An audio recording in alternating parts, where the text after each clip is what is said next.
Ash and Fire, The End Before the Beginning.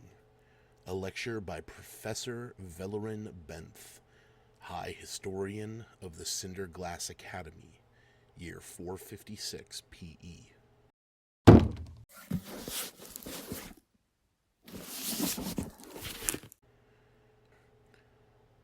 Some things you will never understand by ink alone.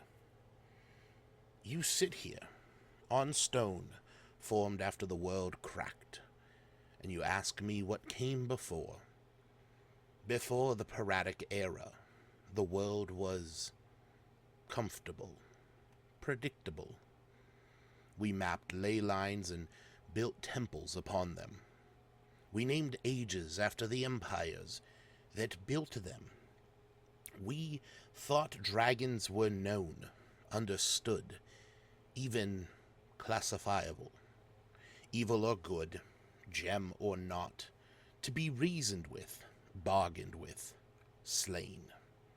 But then they came, born not from clutches or eggs, but from the collision of planes, born from imbalance, born of the world's pain.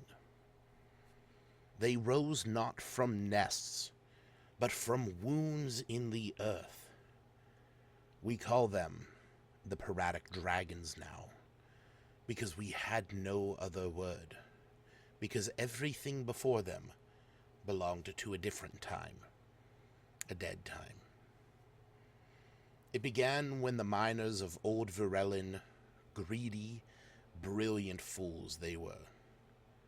They dug into the Stone Chain Mountains, searching for a fabled core vein, and they found it. Not gold, not adamantine, something hotter, something alive. They called it Heartfire. They thought they could cage it. They built a forge above it. No, a temple. They called it the Ember Crown, and when the first flame rose up, it wasn't from their hearths. It came from below. Witnesses say the ground swelled like a heartbeat, that the stones screamed. One survivor, a half-blind dwarven warden, claimed the mountain tried to speak a name, and the echo set fire to the trees for miles. From the caldera came a dragon with molten blood and obsidian bone, a magma dragon. Its wings were the collapse of mountains. Its breath didn't just burn, it shattered. It raised the entire duchy of Falsterin in a single sweep. Entire cities sank into new lava seas. A river turned to steam so quickly it detonated. Eyewitnesses said the dragon left behind nothing but black glass footprints a mile across. One farm wife, Caradel of Red Root Vale, recorded the last entry in her journal before the ash burned her town. Quote, "The hills are moving. No, not moving. Melting. The sun has not risen in 2 days, but there is light. Crimson light. Wrong light. The trees are on fire, and the fire is walking." Not a week later, something stirred far to the north. The great Caldrith Glacier, said to be older than the gods, cracked down the center. The ice did not fall, it separated, like it was making space. What rose from beneath was a glacial dragon, coated in permafrost older than time, eyes like stillborn stars. Its presence drew winter across the continent like a blanket pulled over a corpse.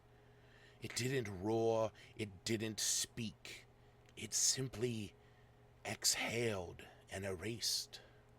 Children froze mid-run, temples turned to crystalline tombs. In the city of Frostfall, an entire garrison of griffin riders were entombed mid-flight. Statues of wing and wonder crashing like glass into the street. The testimony of a soldier who survived, Sergeant Lerner Hask of the Caldrith Guard. Quote, I watched it land like Lake Meerhall. The ice spread from its claws, not cracked or shattered, but solid, like it willed the lake to still. The lake did not freeze, it stopped being water. We tried to run. The captain drew his blade, and it shattered in his hands from the cold.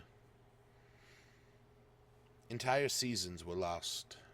It snowed ash in the south and ice in the desert. Between the two, everything fell apart.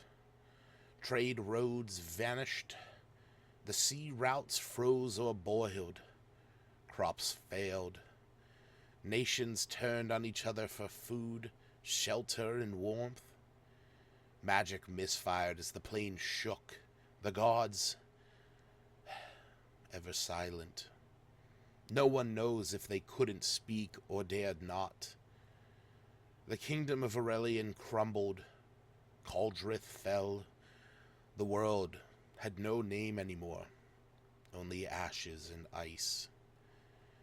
The survivors formed scattered enclaves, no longer cities or countries, just people huddled together in ruined towers, sunken keeps, and frozen valleys where the dragons had already passed. The only safety left was in the wake of destruction. And from that ruin, from the smoke of burned libraries and the silence of frost-bitten altars, someone, no one knows who, wrote the first line in a new book. Year 1, Paratic Era. We now live in 456 PE, and the world still remembers. The Bay of Black Smoke, it was once a forest. The shod spine peaks, they were plains before the dragon's tail carved mountains into the earth. The shivering gulf, once home to coral temples and golden cities, now a frozen tomb. These dragons reshaped the worlds. They did not just destroy lives, they reset the map. And so, we remember. Because forgetting them would be worse than death. It would invite them to rise again. Now the Mephits have begun returning. Magma Mephits near active hills. Ice Mephits spotted in the desert of Morn. Storms gather above still lakes. Mud is boiling in Othil's basin. Some say they are just signs that we survived once and could again. But I have seen ice that does not melt and fire that doesn't burn wood, only stone. The land remembers. They were not our enemies. They were the world reminding us it was never ours to begin with. Next lecture, we'll cover the kingdoms that rose from the wreckage. That is, if they're still standing by morning.